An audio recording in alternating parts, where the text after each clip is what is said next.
يا أخي، وما أحلى العودة إلى الدوري الأسباني ومتعة الدوري الأسباني وحلاوة الدوري الأسباني وجمال الدوري الأسباني بحضور البارسا، بجمالية البارسا، بروعة الهانز فليك، بجمال اليمين يمال، بروعة روبرت ليفاندوفسكي والعودة مرة أخرى.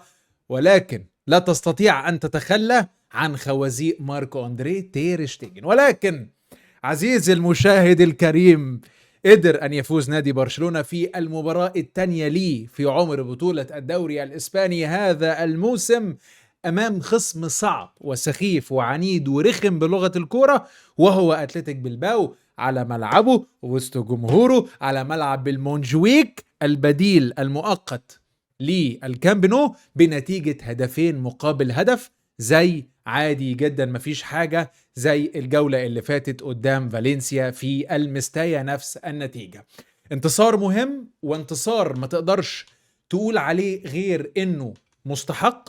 توقيته مهم جدا، وليه العديد والعديد من الايجابيات. في سلبيات ممكن نتكلم عليها ونتناقش فيها، ولكن الايجابيات مهمة جدا جدا في هذا الانتصار الساحق والمهم.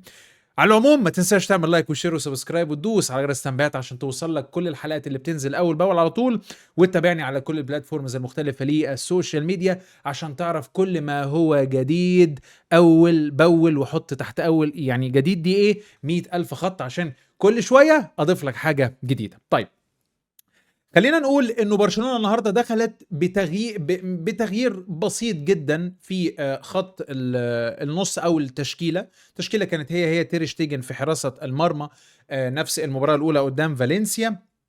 كوندي، كوبارسي، إنيجو مارتينيز وبالدي. ثلاثي خط الهجوم برنال وبدري، وقدامهم رافينيا. وثلاثي خط الهجوم لامين يامال وروبرت ليفاندوفسكي، واللاعب منتحل صفة لاعب كرة القدم وهو فيران توريس. ولكن التغيير الوحيد اللي عمله عن المباراة اللي فاتت في بداية التشكيلة الهانز فليك، هذا الجهبذ الألماني المحترم، هو انه سحب كاسادو ونزل في هذه المباراة بدري، اللي اثبت لك طبعا كالعادة ان انت لا تستطيع ان انت تستغنى عنه، ولا تستطيع ان انت تقول انا مش محتاج بدري، او انه بدري مش عنصر فعال. لا، بدري مازال عنصر مهم وفعال طالما فت ورئيسي ومهم.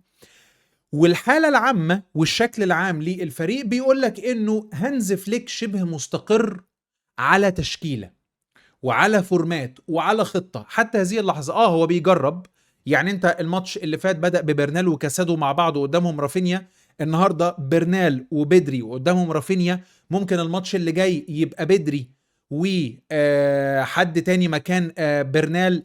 يعني زي ما تقول كده ايه، هو بيروتيت او بيعمل روتيشن او حالة من التدوير، بحيث ان هو يستقر على العناصر الاساسية والرئيسية.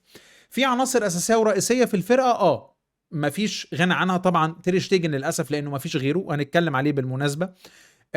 كوبارسي وهنتكلم عليه بالمناسبه. انيجو مارتينيز اللي شايفه بيثبت اقدامه بشكل كبير جدا مع خروج لونجلي لاتلتيكو مدريد واصابه كريستنسن واصابه اراخو. فانت كده كده مجبر ان انيجو مارتينيز هو الموضوع متلعثم. مرحله الانتصار تخليك كده موحوح، خليك كده ايه منتشي. انيجو مارتينيز طبعا حاجز مكانه بشكل واضح وصريح، ويمين وشمال كوندي وبالدي، لانه مفيش غيرهم بشكل كبير. على مستوى خط الهجوم روبرت ليفاندوفسكي اساسي، لامين يامال اساسي، رافينيا على المباراة الثانية على التوالي والمستوى اللي بيقدمه وبيقوم بيه اساسي، وحط تحتيها 100,000 خط. واخيرا وليس باخرا فران توريس. انا اكاد اجزم او اكاد اتاكد انه هانز فليك مش مقتنع بيه، ولكنه ملوش بديل، ملوش يعني حل، مفيش يعني هنلعب بمين؟ هتلعب بمين؟ فانت لسه بتحاول ايه تمشي الدنيا وتمين الامور وتشوف الدنيا ممكن في الاخر تروح معاك لفين. خط النص زي ما قلت لك هو اللي فيه كلام لسه، كمان مع عودة ديونج وعودة جافي من الإصابة، مع تسجيل داني أولمو، مع أنا بقول لك لسه ممكن تكون في الحسابات حسابات. طيب، انتصار النهارده بيضع، مش هقول لك بيضع ضغط على الغريم التقليدي ريال مدريد، ولكنه بيضع عليك انت، بيشيل من عليك حمل وضغط ان انت لو كنت تعثرت في مباراة صعبة زي دي، لانه خلي بالك انت بادئ مباراتين صعبين جدا. انت بادئ بفالنسيا على ملعبهم في المستايا، بادئ باتلتيك بلباو على ملعبك وسط جمهورك برضه مباراة رخمة، ولكن قدرت ان انت تخرج في المباراتين بنتيجة ايجابية، وهي الفوز، وهي الفوز بنتيجة هدفين مقابل هدف. فده في حد ذاته إنجاز، وإنجاز مهم جدا، خاصة مع فرقة لسه بتبدأ بشكل جديد مع مدرب جديد. وحط دي تحتيها 100,000 خط، لأنه الشكل اللي ظاهر بيه هانز فليك على فكرة في الماتشين أنا بديله 8 من 10، بديله 8 من 10، وبالشكل ده احنا رايحين لل10 من 10. الفرقه بتلعب كرة حلوه جدا، الفرقه شكلها كويس جدا، الفرقه واقفه على رجليها. عندنا اخطاء، الشوط الاول كان عندنا اخطاء دفاعيه كارثيه، وده بياكد لي شيء وعندي علامه استفهام: هو كوبارسي ماله؟ هو كوبارسي ماله؟ هتيجي تقول لي يا عم عمر ده راجل صغير في السن، انت هتحمل مسؤوليه ايه؟ اقول لك تمام، هو صغير في السن وما بحملوش المسؤوليه بالمناسبه، بس كوبارسي نهي الموسم اللي فات هو افضل لاعب في الفرقه بجانب الكاي جوندوجان وبجانب لامين يامال. انا لحد اللحظه دي انا شايف كوبارسي بيعمل اخطاء دفاعيه كبيره جدا، وبتكلفنا اخطاء مجانيه. يعني انت النهارده البيلن اللي اتعمل على اللاعب بتاع اتلتيك بلباو هو خطأ مجاني بحت، بيلن هديه كده من مفيش، بيلن هديه كده من مفيش يا باشا، اللي هو خد يلا روح هات بيلن ضربه جزاء. ما كانش ليه اي 30 لازمه، ما كانش ليه اي داعي خالص، ولكن عدت الامور وقدرت ان انت تعديها. طبعا ماركو اندري تير شتيجن اي كوره بتتشاط عليه انا ببقى حاطط ايدي على قلبي. هتيجي تقول لي بس الدنيا في كور ما كانتش صعبه، في حاجات شالها. تير شتيجن، انت لو انت قدام في الهجوم سفاح وبتطلع نار من بقك والدنيا جميله والدنيا حلوه تمام، انت مش هتبقى مطمن للدفاع ومش هتبقى مطمن معاه لواحد زي تير شتيجن. تير شتيجن كارثي، كارثي. انا ببقى حاطط ايدي على قلبي في وسط اي كرة بتتشاط عليه. عشان كده اتمنى انه هانز فليك يقدر يعالج او يلاقي البوصلة او الطريق ان هانز فليك يرجع تاني لمستواه، وده مهم جدا وهيفرق معانا بشكل كبير وبشكل مهم جدا. فده رقم 2 فيما يخص مسألة خط الدفاع. انا على مستوى خط الهجوم، او خلينا نقول خط النص الاول، بشكل كبير جدا انا اتبسطت جدا جدا من برنال النهارده. بدري النهارده 10 على 10، وكالعاده قلتها المباراه اللي فاتت، وقلتها في حلقه رزع الجمهور، وقلتها حتى من الموسم اللي فات: رافينيا عنصر من العناصر الأساسية في فرقة برشلونة. رافينيا بيتطور بشكل كبير جدا، رافينيا بينضج بشكل كبير جدا، ورافينيا ماشي النور فصل علينا مش مشكلة، شكل الكشاف باظ فأنا هكمل عادي بالإضاءة دي مفيش مش عارف ايه اللي احنا وصلنا له ده، مستكترين عليا الفرحة الكشاف راح فاصل مش مشكلة.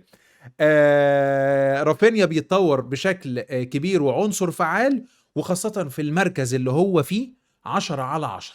فكرة البلاي ميكر وصانع الألعاب والكلام ده كله ممتازة، أنا بشوفها ممتازة، ممتازة جدا جدا جدا، وبصراحة بيأديها على أكمل وجه. لأ، وعنده تمريرات حاسمة والشكل باين، وتشوف حتى كمان سلام هانز فليك على اللعيبة وهي خارجة، وبالذات واحد زي رافينيا وهو بيسلم عليه وبيحييه والكلام ده كله، يقول لك قد ايه ان هانز فليك مقتنع جدا برافينيا، ويقول لك قد ايه هو مقتنع كمان بيه في المكان اللي هو حاطه فيه. لانه في حاجه بتطرح تساؤل: هو هيتلعب برافينيا وينج ولا هيتلعب برافينيا صانع العاب لما اولمو يتسجل، ولا الوضع هيبقى ماشي ازاي؟ دي حاجة لسه مش واضح معالمها ولسه مش باين تفاصيلها، ولكن هنشوف الدنيا واحدة واحدة هتروح لفين. روبرت ليفاندوفسكي وهو آخر عنصر في القصة، اللي النهاردة عنده سوء حظ كبير جدا جدا جدا في 3 كور هم أهداف مؤكدة. الكرة الأولانية اللي جت في العارضة، الكرة الثانية الهيدر من الفاول بتاع رافينيا اللي جت في العارضة، والكرة الأخيرة الأوفر العرضية اللي اتلعبت وهو والجون، ولكن حطها في نص الجون. ولكن روبرت ليفاندوفسكي المباراة دي أحسن من المباراة اللي فاتت، وفي حالة من الاستفاقة، وهو ده اللي أنا اتكلمت عليه في حلقة ما قبل السيزون، الحلقة اللي سخنا بيها عن برشلونة، وهو إنه هانز فليك هو الوحيد اللي قادر أن يعود بمستوى روبرت ليفاندوفسكي مرة أخرى، وهو ده اللي أنا قلته. عشان كده أنا مبسوط بالأداء اللي ظاهر عليه روبرت ليفاندوفسكي. كنت متعصب جدًا ساعة الماتش ومتضايق وبادبدب في الفرص اللي بتضيع، بس لمّا باهدى بعديها وأفكر أقول طب ما هو يعمل إيه؟ الراجل حط الكرة الأولانية صح، الراجل حط الكرة التانية صح، والتالتة هو جاي بيجري ومندفع غصبًا عنه، فهي ما لهاش غير كده. حطتان الكور للأمانة ما لوش غير كده، ولكن في نهاية القصة ونهاية الحوار قدر روبرت ليفاندوفسكي هو اللي يخطف لك الفوز، وقدر مع بدري ومع رافينيا ومع الشلة كلها ومع البرتيتا كلها إن هو يخطف لك الفوز. مباراة النهاردة أثبتت إن أنا محتاج وينجر. مباراة النهاردة أثبتت إن أنا محتاج تدعيم دفاعي. مباراة النهاردة أثبتت إنه فيران توريس يعني حلقة ضعف كبيرة جدا في هجوم برشلونة. ولكن للمباراة التانية على التوالي إدارة برشلونة ما قدرتش إن هي تسجل داني أولمو، وإدارة برشلونة عندها مشاكل اقتصادية أعتقد أصعب من الفترات اللي فاتت. وفي كلام اتقال في وسائل الإعلام والصحافة، هو ده اللي هنختم بيه، إنه في رافعتين اقتصاديتين في الطريق، وربنا يستر من الروافع الاقتصادية اللي بتحصل، لأن أنا حاسس إن الروافع دي هتطبل على دماغنا في الآخر. ده إحساسي السهل البسيط، ولكن بيقول لك إنه في رفيعتين اقتصاديتين احتمال يتعملوا، وبالتالي من خلالهم قد يتم تسجيل داني أولمو، ومن خلالهم قد يتم جلب صفقة أخرى. والسؤال، هل الصفقة دي في خط النص ولا الصفقة دي نيكو ويليامز؟ بعد ما شفنا القصة والسيناريو والحوار اللي دار ما بين هانز فليك ونيكو ويليامز وإيه اللي دار ما بينهم، ولو عايز تعرف إيه اللي دار ما بينهم تابعني على التيك توك والانستجرام في الريل اللي هنزله لك على القصة دي عشان تعرف ايه هو اللي دار ما بين الاتنين. على العموم انتصار مهم ومستحق، وأأمل وأتمنى من كل جماهير برشلونة ان هي ترفع الضغط عن نفسها وترفع الضغط عن الفرقة والمدير الفني. طول ما الضغط مرفوع، طول ما انت هتلعب احلى كورة وهتقدم افضل نتيجة، بداية ولا افضل ولا اروع مع مدير فني جديد وحقبة جديدة بتفاصيل جديد وبأزمات اقتصادية طاحنة، فما فيش من أروعها بداية لنادي برشلونة في مباراتين صعبين جدا قدام فالنسيا وقدام أتلتيك بلباو، بتخرج بالعلامة الكاملة. والأسبوع اللي جاي هيكون برضو مباراة مهمة جدا جدا علشان ما قبل التوقف الدولي. أنا مش عارف هيبقى المباراة الثالثة ولا بعد المباراة الرابعة هيكون في توقف دولي، تكون خارج بيه العلامة الكاملة علشان تعمل ضغط على غريمك التقليدي وهو ريال المدريد. على العموم طالما وصلت صديقي المحترم لهذه الجزئية، أنا خلصت كلامي وحديثي عن ما حدث في مباراة برشلونة وأتلتيك بلباو، فما تنساش تعمل لايك وشير وسبسكرايب وتدوس على جرس التنبيهات عشان توصل لك كل الحلقات اللي بتنزل أول بأول على طول، وتابعني على كل البلاتفورمز المختلفة للسوشيال ميديا عشان تعرف كل ما هو جديد دائما وأبدا. إذن هي تحياتي عمر خالد من الركن الكتالوني، دمتم في رعاية الله وأمنه، والسلام عليكم ورحمة الله وبركاته.